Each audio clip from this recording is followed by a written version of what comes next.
Shalom, selamat siang. Mari kita memulai ibadah saat ini dengan menerima votum dan salam. Pertolongan kita adalah dalam nama Tuhan yang menjadikan langit dan bumi, yang tetap setia untuk selama-lamanya dan tidak meninggalkan perbuatan tangannya. Kasih karunia dan damai sejahtera dari Allah, Bapa kita dan dari Tuhan Yesus Kristus menyertai kamu sekalian. Amin. Mari kita menyanyi bersama dari Kidung Jemaat nomor 17. Allah hadir bagi kita. Bait pertama dan bait yang kedua.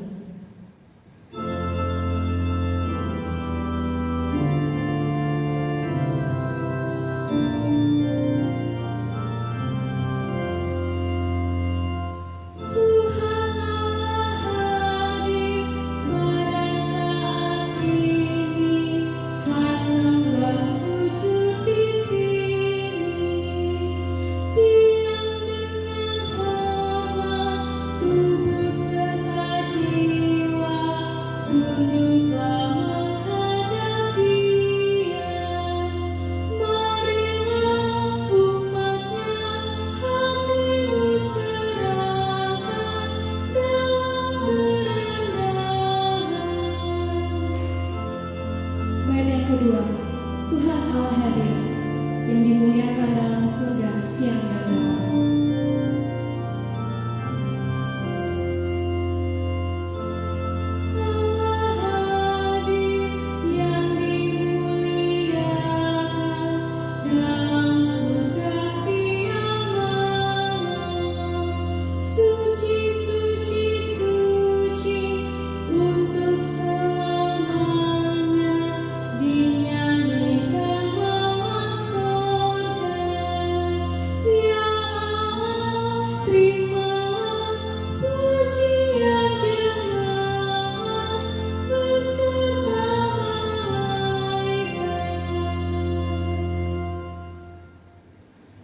Pengakuan dosa. Setelah kita menjalani kehidupan dari waktu ke waktu, Allah dengan setia menyertai dan memberkati kita. Namun kita masih sering melanggar perintah-Nya. Mari kita merenung ulang dan menyesali dosa di hadapan Tuhan dalam saat teduh.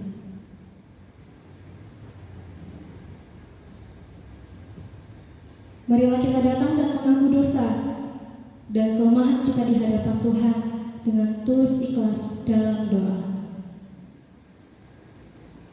Kita berdoa. Allah Bapa yang Maha Pengasih dan Maha Penyayang, di hadapan-Mu kami mengaku segala dosa dan pelanggaran kami, baik dengan pikiran, perkataan maupun perbuatan. Sebenarnya kami harus menerima hukuman daripada-Mu, namun kami mohon ampunilah dosa kami. Ya Bapa, oleh Yesus Kristus Tuhan kami mohon juga pengasihan-Mu, supaya dengan kepercayaan kami dapat menyerahkan diri dan hidup kami seluruhnya kepada Yesus Kristus Anak-Mu. Tolonglah kami, supaya kami tidak hidup lagi dalam dosa, melainkan Kristus yang hidup di dalam kami, dan kami pun di dalam Dia. Amin. Mari kita menyanyi bersama dari Kidung Jemaat nomor 36, Dihapuskan Dosaku, bait pertama dan bait yang ketiga.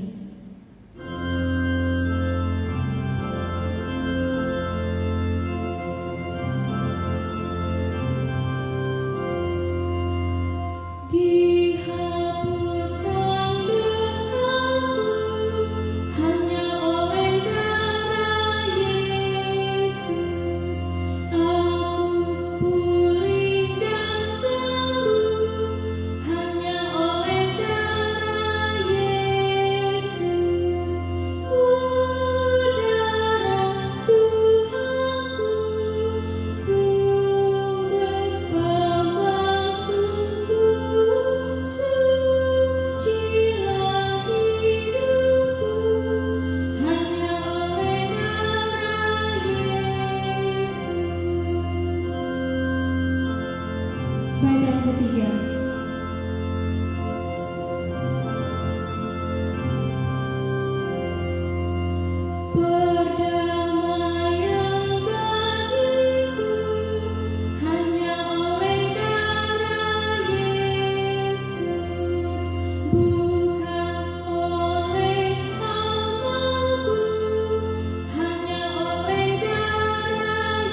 berita anugerah dan petunjuk hidup baru.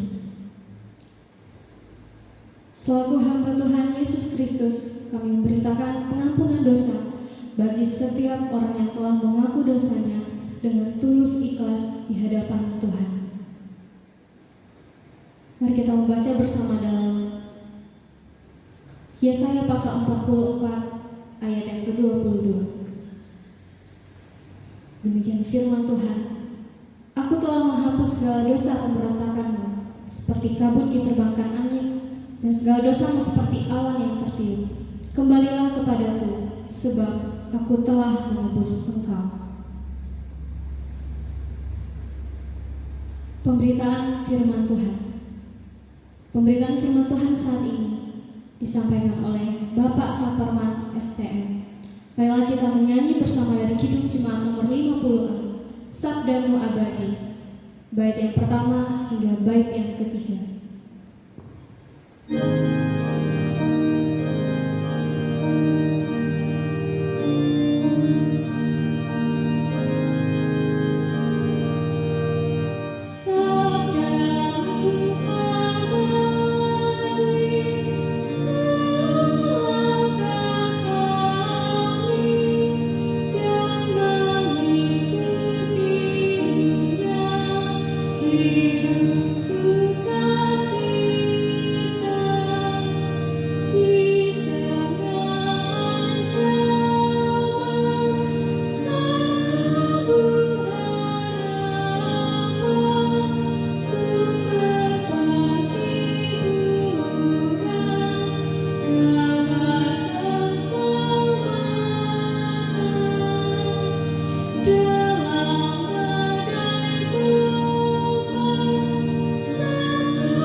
Salam. Firman Tuhan pada siang hari ini diambil dari Kisah Para Rasul bab yang pertama. Saya beri judul di sini adalah Ikut Rencana Allah in Action. Kisah 1. Akan ada beberapa ayat saja yang akan kami sampaikan, kami kutip, tapi ini isinya adalah ikut Allah in action. Ikut rencana Allah in action. Kisah Para Rasul adalah lanjutan dari sebuah kisah perbuatan dan pengajaran Yesus selama di bumi. Itu lanjutan dari kitab Injil Lukas. Pasal 1 ayat 1 itu jelas sekali. Hai Theophilus, dalam bukuku yang pertama aku menulis tentang segala sesuatu yang dikerjakan dan diajarkan Yesus sampai pada hari ia terangkat. Sebelum itu ia telah memberi perintahnya oleh Roh Kudus kepada rasul-rasul yang dipilihnya. Kisah Rasul ditulis supaya pembacanya yaitu Theophilus dan tentu saja jemaat pada waktu itu untuk ikut ambil bagian dalam gerakan rencana Allah untuk memanggil orang berdosa menjadi umatnya masuk dalam kerajaannya.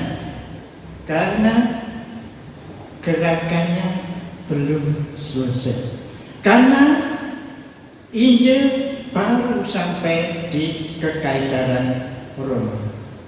Nah, untuk menjadi umatnya seseorang harus menerima pengampunan karena kematian dan kebangkitan Tuhan kita Yesus Kristus. Itu terdapat di dalam Lukas pasal yang ke-24 ayat 46 dan 48. Ada tertulis demikian, Mesias harus menderita dan bangkit dari antara orang mati pada hari yang ketiga. Dan lagi dalam namanya berita tentang pertobatan dan pengampunan dosa harus disampaikan kepada bangsa, segala bangsa, mulai dari Yerusalem. Kamu adalah saksi. Saudara yang dikasih Tuhan, saudara dan saya, Anda dapat ikut ambil bagian dalam rencana Allah sebab Anda memiliki alasan-alasan yang tertulis dalam kisah pasal yang pertama. Alasan yang pertama, Anda memiliki satu berita, hanya satu berita, pengampunan lewat kematian dan kebangkitan Tuhan Yesus. Selama 40 hari Tuhan Yesus menyatakan dirinya, membuktikan kepada murid-muridnya bahwa beliau hidup. Ada kata bahasa Yunani-nya, itu membuatkan bukti yang tak terbantahkan lagi bahwa dia hidup. Dan tadi sudah Lukas 24 tadi dikatakan jalan pengampunan dosa itu lewat kematian dan kebangkitan Tuhan Yesus Kristus. Berita itu relevan di sepanjang zaman. Sudah terbukti dalam Kisah Rasul-Rasul itu selama 30 tahun berita itu disampaikan. Dan sampai zaman ini beritanya sama, pengampunan lewat kematian dan kebangkitan Tuhan Yesus. Bahkan di dalam Kisah pasal 1 ini kematian, kebangkitan, kenaikan, bahkan turun dari surga nanti kepada umatnya. Berita itu relevan untuk setiap orang. Siapapun orang bisa menerimanya, apapun statusnya. Apakah itu punya pangkat atau orang sederhana, apakah itu pegawai, apakah itu pegawai rendah, pegawai atasan, statusnya sama dan bisa menerima berita itu. Berita itu juga relevan untuk semua etnis. Orang Galilea bisa menerima, orang Yerusalem bisa menerima, orang Samaria bisa menerima, orang Roma bisa menerima. Bahkan dalam Kisah 2 nanti di sana dikatakan banyak orang dari seluruh muka bumi waktu itu. Ada dari Syria, dari Arab, dan bermacam-macam dari Mesir. Semuanya bisa mendengar berita itu. Relevan bagi mereka semua. Juga relevan dari segala bahasa. Bahasa apapun juga berita ini bisa disampaikan. Strata masyarakat apapun bisa diterima. Berita pengampunan relevan sepanjang zaman bagi setiap orang. Berita itu tidak harus dikontekstualisasi. Berita itu sudah relevan untuk segala bangsa. Memang metode boleh kontekstualisasi, tapi berita tetap sama. Berita itu adalah transcendent message, kata dokter siapa tuh, pengkhotbah terkenal itu ya, MacArthur bilang ini transcendent message, berita yang dari atas yang melampaui. Dan berita itu cocok, relevan untuk siapa saja. Apakah Anda sudah memiliki berita itu? Mempercayai berita itu? Kalau belum, waktunya sekarang Anda menerima berita itu. Yesus mati di kayu salib untuk dosa-dosa kita, bangkit pada hari yang ketiga dan naik ke surga, dan pada suatu saat nanti akan turun kepada kita. Jika saudara sudah memiliki berita ini, itulah berita satu-satunya yang harus saudara dan saya sampaikan untuk ikut dalam rencana Allah in action. Alasan yang kedua, tadi saudara sudah memiliki satu berita, hanya satu berita. Alasan yang kedua adalah Anda memiliki satu sumber berita itu. Berita itu asalnya dari mana? Hanya satu sumber, yaitu firman. Pasal 1:16 nanti ada, pasal 24 dari Lukas ayat 7, 25, 26 dan 44. Dalam ayat-ayat itu dijelaskan bahwa murid-murid dibukakan untuk mengerti isi Alkitab. Satu-satunya sumber yang di dalamnya ada berita pengampunan, tidak ada sumber lain. Firman Tuhan satu-satunya sumber berita pengampunan. Untuk ikut ambil bagian dalam rencana itu, rencana Allah itu, Anda harus belajar firman.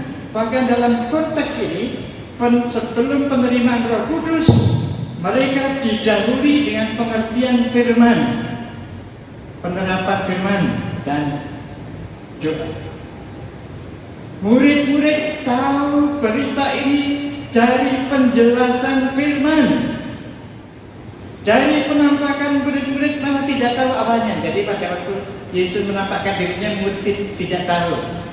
Maria Magdalena tidak tahu. Orang dua Emmaus itu tidak tahu.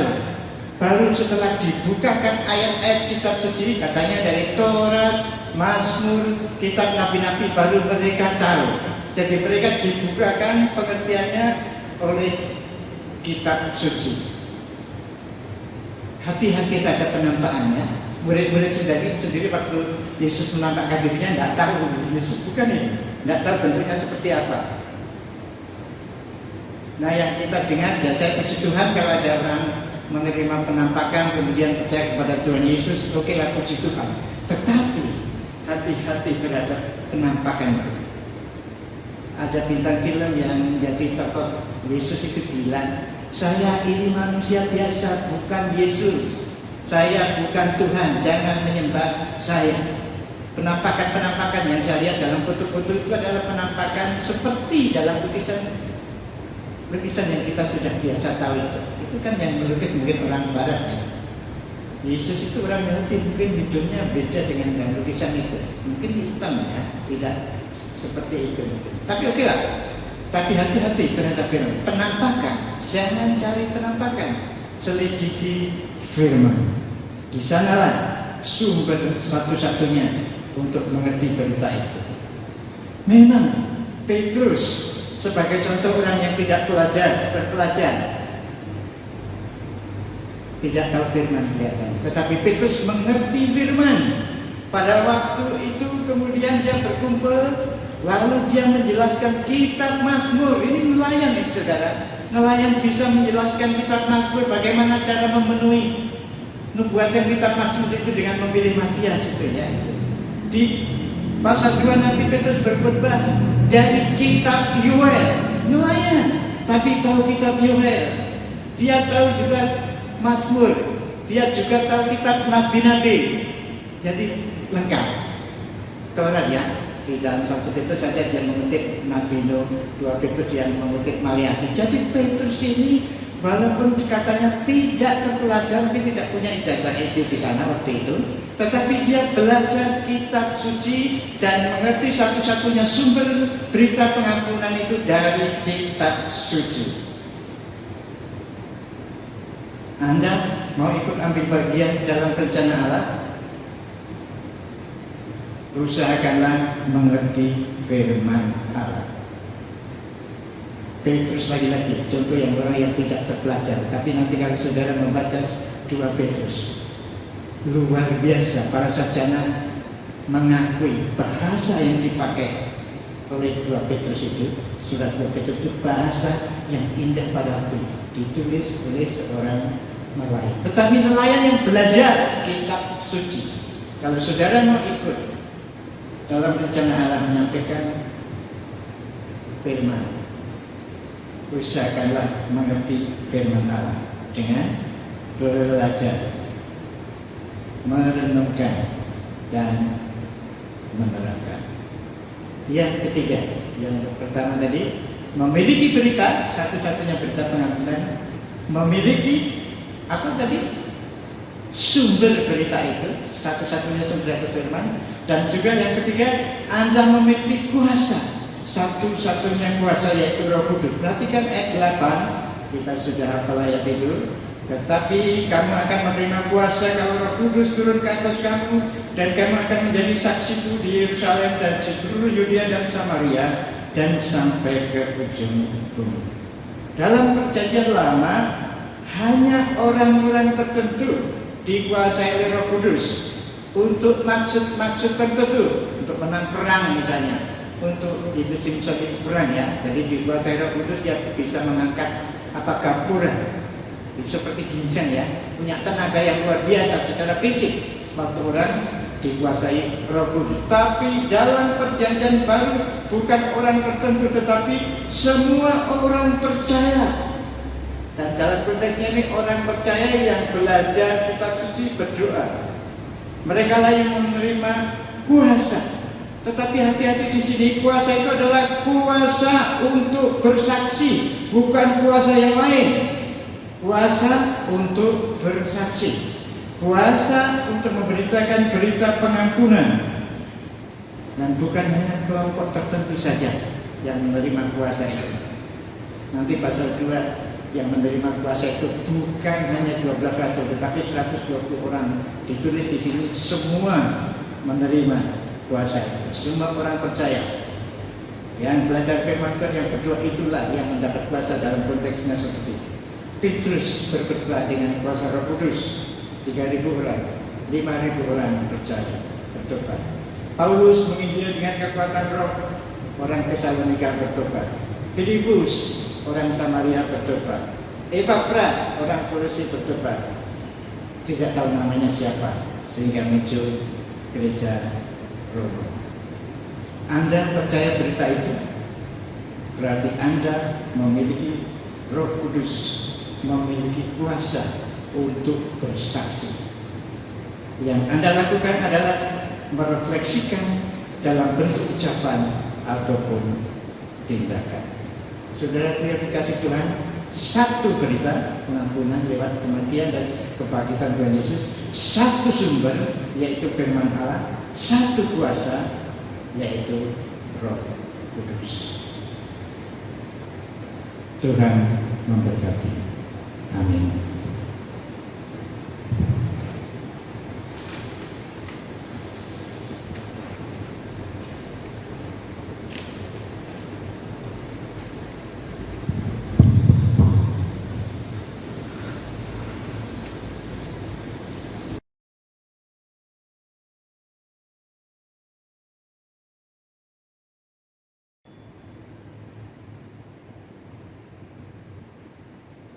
Demikian pemberitaan firman Tuhan yang telah disampaikan oleh Bapak Saparman STM.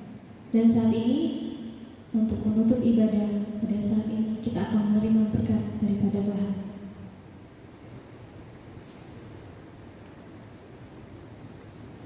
Mari kita berdoa. Saudara-saudara yang dikasihi oleh Tuhan, saudara telah mendengarkan firman, telah menikmati hadirat Tuhan melalui pujian dan penjelasan firman. Marilah kita melanjutkan aktivitas kita dengan mengingat, dengan mempercayai bahwa kasih karunia dari Allah Bapa, damai sejahtera dari Tuhan kita Yesus Kristus, dan pertolongan kekuatan dari Allah Roh Kudus menyertai saudara dalam mengikuti rencananya mulai hari ini sampai selama-lamanya. Amin.